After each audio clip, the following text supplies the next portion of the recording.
ang kanilang pera, ang kanilang tiwala, ang kanilang karapatan na maningil ng pananagutan mula sa mga pinuno na kanilang pinagkatiwalaan.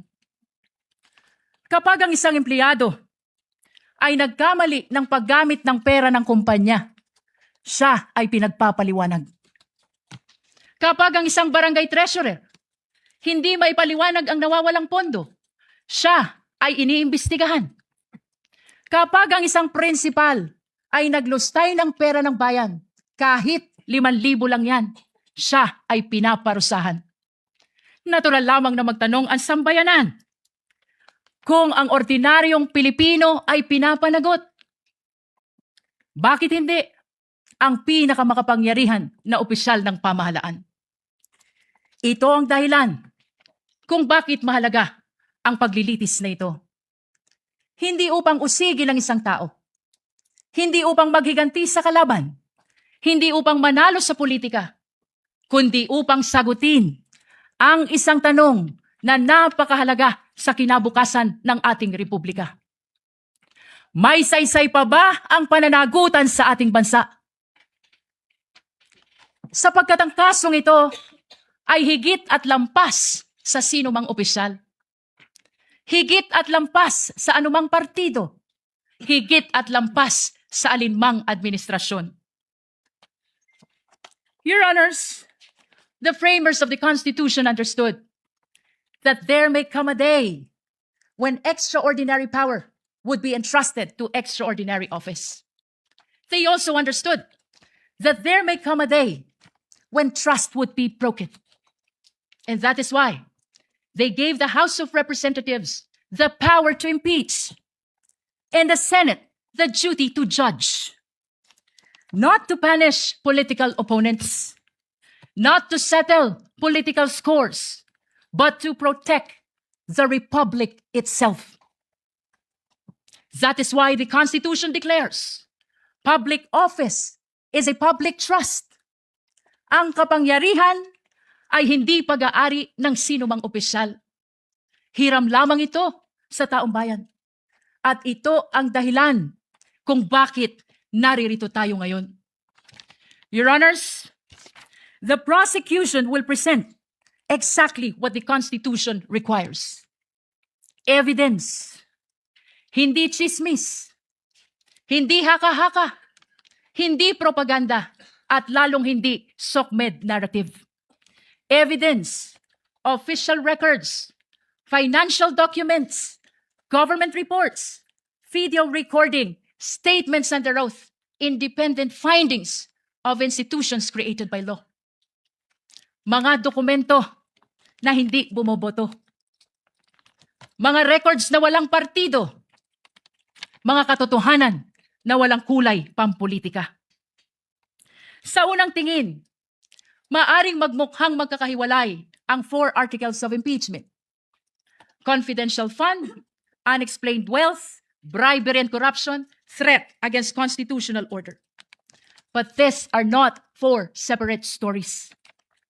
These are 4 chapters of the same story. Story about power exercised without accountability. Story about public trust betrayed. Story about public office that stopped answering to the public.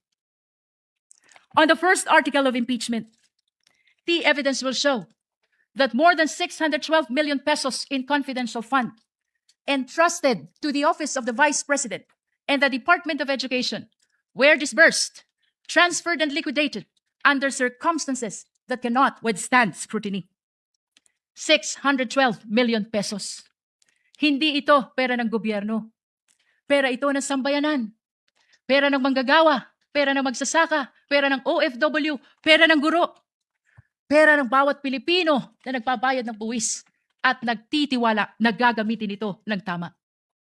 The evidence will show liquidation reports supported by questionable documents. The evidence will show acknowledgement receipts bearing names government records could not verify. Names that transformed accountability into a mockery. Pananagutan na naging kalokohan. Names that insulted the intelligence of the Filipino people. Mary Grace Piatos, Milky Sikuya, Kokoy Villamin.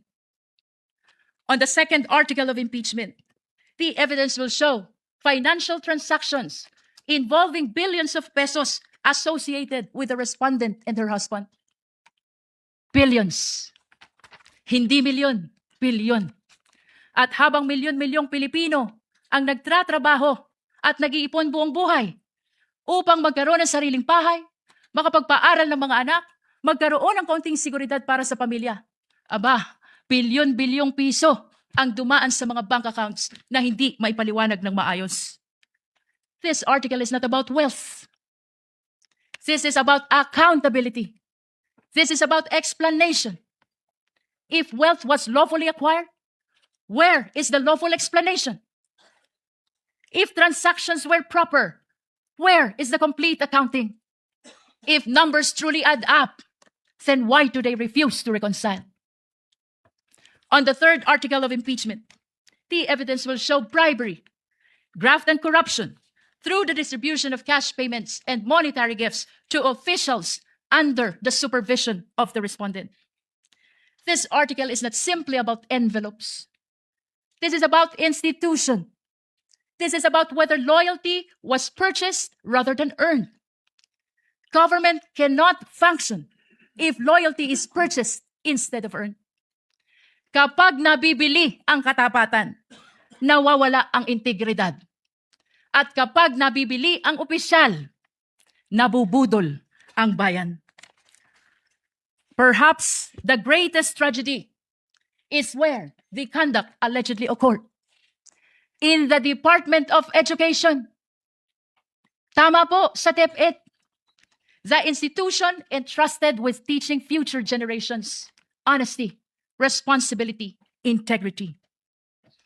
On the fourth article of impeachment, the evidence will show culpable violation of the Constitution, high crime, betrayal of public trust through conduct that threatens constitutional order. Among all allegations before this court, none strikes more directly at the heart of constitutional order than this one. Ito na po ang pinakamatindi. And unlike in many cases, which depends upon competing accounts, this evidence comes substantially from the respondent's own recorded public statements. The court will see them. The court will hear them. The court will judge them. Public officials may disagree. We may criticize one another.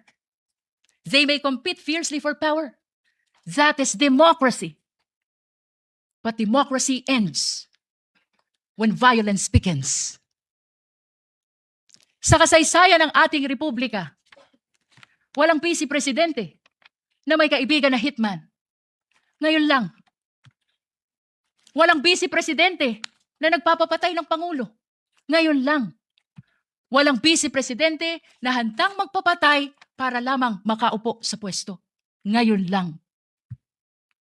The Constitution provides many means on how to resolve political conflict. Election, legislation, public debate, judicial review, and even impeachment. But it does not permit threats. It does not permit violence.